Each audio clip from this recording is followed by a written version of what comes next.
سیدنا ابو ہریرہ رضی اللہ تعالیٰ عنہ سے روایت ہے، وہ کہتے ہیں کہ رسول اللہ صلی اللہ علیہ وآلہ وسلم نے فرمایا، بے شک اللہ تعالیٰ کے ہاں ایک آدمی کے لیے بلند مرتبت کا فیصلہ ہو جاتا ہے، لیکن وہ اپنے عمل کے بل بوتے پر اس درجے تک نہیں پہنچ پاتا،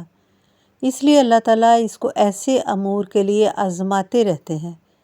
جو اسے ناپسند ہوتے ہیں، یعنی کسی آزمائش میں مبتلا کر دیتے ہیں، حتیٰ کہ وہ اس مرتبے تک پہنچا دیا جاتا ہے۔ سیدنا نعمان بن بشیر رضی اللہ تعالیٰ عنہ بیان کرتے ہیں کہ رسول اللہ صلی اللہ علیہ وآلہ وسلم نے فرمایا کہ بے شک ابن آدم کے جسم میں ایک ایسا ٹکڑا ہے، اگر وہ صحیح ہو تو سارے جسم کی اصلاح ہو جاتی ہے، اور اگر وہ بگڑ جائے تو سارا جسم فاسد ہو جاتا ہے۔ خبردار وہ ٹکڑا دل ہے۔